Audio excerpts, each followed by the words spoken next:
ஒவ்வொரு ஃபரதான தொழுகைக்கு பிறகும் அல்லாஹு அக்பர் அல்லாஹு அக்பர் லா இலாஹ இல்லல்லாஹு அல்லாஹு அக்பர் அல்லாஹு அக்பர் வலில்லாஹில் ஹம்த் இந்த தக்பீரை ஒரு முறை சொல்வது எல்லோருக்குமே வாஜிபாக இருக்கிறது. தனியாக தொழுதாலும் ஜமாஅத்தாக தொழுதாலும் வீட்டில் தொழுதாலும் ஆண்கள் பெண்கள் அனைவருக்குமே வாஜிப். ஆண்கள் சத்தத்தை உயர்த்தி சொல்லணும், பெண்கள் குரலை உயர்த்தாமல் சொல்ல வேண்டும். ஒரு ரக்காத் தவற விட்டு வந்து தொழக்கூடியவர்கள் மஸ்பூக் என்று சொல்வார்கள், அவர்களும் அவர்களது அந்த மீதி ரக்காத்தை முடித்துவிட்டு தனியாக சொல்ல வேண்டும். இந்த தக்பீரை சலாம் கொடுத்ததும் உடனே சொல்லணும். எந்த அளவுக்குன்னு சொன்னால், சலாம் கொடுத்துட்டு எஞ்சி வெளியே போயிட்டார்னா இந்த தக்பீருடைய அந்த சட்டம் அவருக்கு நீங்கிவிடும். அதுக்கப்புறம் சொன்னாலும் அவருக்கு சவாப் இல்லைன்னு அர்த்தம். அதே போல் சலாம் கொடுத்ததும் ஒது இருக்கவே அப்படியே சொல்லணும். இப்படியெல்லாம் இந்த தக்பீர் மிக முக்கியத்துவம் வாய்ந்த ஒன்றாக இருக்கிறது. அதனால் இந்த நாட்கள் நாளை முதலான இந்த நாட்களிலே இந்த தக்பீருடைய சட்டத்தை வீட்டில் உள்ளவர்களுக்கும் சொல்லணும், பெண்களுக்கும் அது தெரியப்படுத்தப்படணும். இந்த நாட்களில் ஒவ்வொரு ஃபரலான தொழுகைக்கு பிறகும் தக்பீர் சொல்வது வாஜிபாக இருக்கிறது. சுன்னத்தில் வாஜிப், ஒரு தடவை கண்டிப்பாக சொல்லி ஆகணும். ஒரு வாஜிபான அமலை விடுறது என்பது ஒரு குற்ற செயலாகிவிடும். அதனால மறக்காமல் என்ன செய்யணும், சொல்லணும். ஆக இந்த தக்பீர் ஏற்கனவே நாம் இந்த பயானுடைய துவக்கத்திலே சொல்லியிருக்கிறோம்.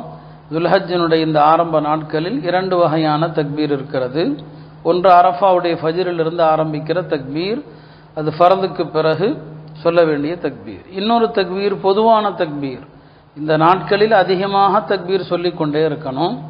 கால்நடைகள் எல்லாம் வர ஆரம்பித்து விட்டது. இந்த கால்நடைகள் அல்லாஹுடைய அடையாளங்கள், குர்பானி பிராணிகள். இந்த கால்நடைகளை பார்க்கும்போது தக்பீர் சொல்லணும். ஈதுடைய இரவுல தக்பீர் அதிகமாக சொல்லணும். ஈது தொழுகைக்கு வரும்போது சொல்லணும். ஆக இந்த நாட்கள் அந்த 13 முடிகிற வரைக்கும் அசர் வரையிலும் அதிகமாக நாம் தக்பீர் சொல்லணும். இந்த நாட்களை ரொம்ப கண்ணியப்படுத்துகிற போது இன்றைக்கு ஹாஜிகள் எல்லாம் அவங்களுக்கு அரஃபாவுடைய நாளாக இருக்கிறது. நம்முடைய உள்ளமும் அங்கே இருக்கணும், நாம் இதை மதிக்கணும், அல்லாஹ் நமக்கும் இந்த வாய்ப்பை தர வேண்டும் என்று எந்த அளவுக்கு உணர்வுபூர்வமாக நாம் இருக்கிறோமோ அல்லாஹ் ஹஜ்ஜினுடைய வாய்ப்பை நசீபாக்குறான். அல்லாஹ் அந்த வாய்ப்பை எல்லோருக்கும் தருவானாக. ஆக இந்த தக்பீருடைய இந்த சட்டத்தை நாம் தெரிந்து கொள்ள வேண்டும். இந்த தக்பீர் ஹாஜிகளுக்கும் இருக்குதுன்னு சொல்லியிருக்கிறேன். அவங்களும் ஃபரதான தொழுகைக்கு பிறகு தக்பீர் சொல்லிட்டு அப்புறம் தான் தல்பியா சொல்லணும். தக்பீர் தான் முதலிடம், தல்பியா கூட சுன்னத்து தான், ஆனால் தக்பீர் வாஜிபாக இருக்கிறது. அடுத்தது நாளைய தினம் நமக்கான அரஃபாவுடைய நாளாக இருக்கிறது. அரஃபாவுடைய நாள் அன்று நபி ஸல்லல்லாஹு அலைஹி வஸல்லம் அவங்க நோன்பு வைப்பதை ரொம்ப வலியுறுத்தப்பட்ட ஒரு சுன்னத்தாக ஆக்கியிருக்கிறாங்க. சுன்னத்தை முஅக்கதான்னு சொல்லுவாங்க. யார் அரஃபா நாளன்று நோன்பு வைக்கிறாரோ அவருடைய கடந்த ஆண்டினுடைய பாவங்களும் மன்னிக்கப்படும், வரக்கூடிய ஆண்டினுடைய பாவங்களும் மன்னிக்கப்படும். கடந்த ஆண்டு நாம் செய்த பாவங்கள் இந்த நிகழக்கூடிய ஆண்டு இந்த பாவங்கள் மன்னிக்கப்படுவது என்றால் அது நமக்கு புரிகிறது.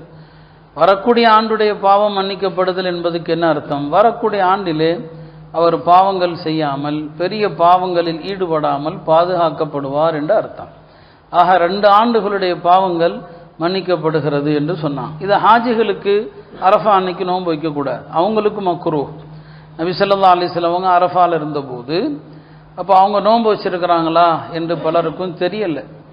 அப்போது ஹதரத் உம்மு ஹானி ரலியல்லாஹு அன்ஹா அவர்கள் பெருமானார் நோன்பு வைக்கலன்னு மக்களுக்கெல்லாம் காட்டணும், ஏன்னா மக்களுக்கு தெரியல ஹாஜி நோன்பு வைக்கணுமா இல்லையான்னு சொல்லி ஒரு குவளையில் கொண்டு போய் பால் கொடுத்தாங்க. நபி ஸல்லல்லாஹு அலைஹி வஸல்லம் அவங்க எல்லா மக்களுக்கும் தெரிகிற மாதிரி நான் நோன்பு வைக்கல பார்த்துக்கங்கன்னு சொல்லி அந்த பாலை குடித்தாங்க. அப்போ அரஃபாவுடைய தினத்தில் ஹாஜிகளுக்கு நோன்பு கிடையாது. அவங்க அன்னைக்கு பூரா துவாவும் மற்ற அமல்களும் இருக்கிறதுனால நம்முடைய மார்க்கம் இயற்கையான மார்க்கம். ஹாஜிகளை நோன்பு வைக்க சொன்னால் ரொம்ப கஷ்டமாக போயிடும்.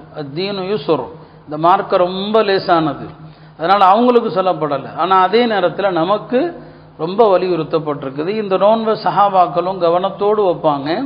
அன்னை ஆயிஷா ரலியல்லாஹு அன்ஹா அவர்கள் ஒரு வருஷம் அரஃபாவுடைய நோன்பு வச்சிருக்கிறாங்க. பகலில் கொஞ்சம் அவங்களுக்கு உடல்நலம் பாதிக்கப்பட்டு கொஞ்சம் அப்படியே மயக்கமாக ஆகிற அளவுக்கு ஆயிட்டாங்க. இப்போ மக்கள் சொன்னாங்க, அன்னை அவர்களுக்கு தேன் ஏதாவது போகட்டுங்க, ரொம்ப உடல் பாதிக்கப்பட்டிருக்குன்னு சொல்லி. அதில் ஆயிஷா சொன்னாங்க, இல்லை இன்னைக்கு எந்த நாள் இது, இன்றைய நாளில் நோன்பு வைக்கிறத பற்றி நபி ஸல்லல்லாஹு அலைஹி வஸல்லம் அவர்கள் அதனுடைய சிறப்பையும் மேன்மையும் சொல்லி இருக்க, நான் எப்படி இன்றைய நோன்பை விட முடியும்? இத்தனைக்கும் சுன்னத்தான நோன்பை வச்சுட்டு இடையில ஏதாவது கஷ்டம் வந்தால், ரொம்ப சிரமம் இருந்தால் முறிக்கலாம். ஆனால் அதே நேரத்தில் அவங்க சஹாபாக்கள் அப்படி சலுகைகளை எல்லாம் எடுக்க மாட்டாங்க. சொன்னாங்க, இந்த நாள் எவ்வளவு சிறப்பிற்குரிய நாள் இது, நான் எப்படி இந்த நோன்பை முறிக்க முடியும்னு சொன்னாங்க. அந்த அளவுக்கு சஹாபா பெருமக்கள் இந்த அரஃபா நாளை அவ்வளோ முக்கியத்துவம் கொடுத்தாங்க. நபி ஸல்லல்லாஹு அலைஹி வஸல்லம் சொன்னாங்க, யார் அரஃபா நாள் அன்று தன்னுடைய பார்வையை, தன்னுடைய நாவை, தன்னுடைய உள்ளத்தை பேணி பாதுகாக்கிறாரோ அவருடைய எல்லா பாவங்களும் மன்னிக்கப்படுகிறதுன்னு சொன்னாங்க. அதனால் நாளை தினம் நாம் வீண் பேச்சுகளும் பேசாமல் இருக்கணும், தவறான பார்வைகளில் நம்முடைய பார்வைகளை செலுத்தாமல் இருக்கணும், நம்முடைய உள்ளத்தில் தவறான எண்ணங்கள் வராமல் பாதுகாத்தா நாளை தினம் நமக்கும் பொன்னாள் தான், எல்லா பாவங்களும் நமக்கும் மன்னிக்கப்படுது. ஹஜ்ரத் அலி ரலியல்லாஹு அன்ஹு அவர்களும் அரஃபா நாள் அன்று எல்லாருமே ஒரு துஆவை ஓதுங்கன்னு சொல்லி கொடுப்பாங்க. யா அல்லாஹ், என் பாவத்தை மன்னித்தருள், எனக்கு விசாலமான ரிஸ்கை கொடு. இது இந்த காலத்தில் எவ்வளவு தேவை இருக்குது நமக்கு தெரியும். வியாபாரத்தில் நெருக்கடிகள், எவ்வளவு போட்டிகள் நிறைந்த காலத்தில் அல்லாஹ்ட்ட கேளுங்க, யா அல்லாஹ் அவ்ஸிஅனி ஃபிர் ரிஸ்கில் ஹலால், ஹலாலான ரிஸ்கை எனக்கு தாராளமாக கொடுன்னு கேளுங்க.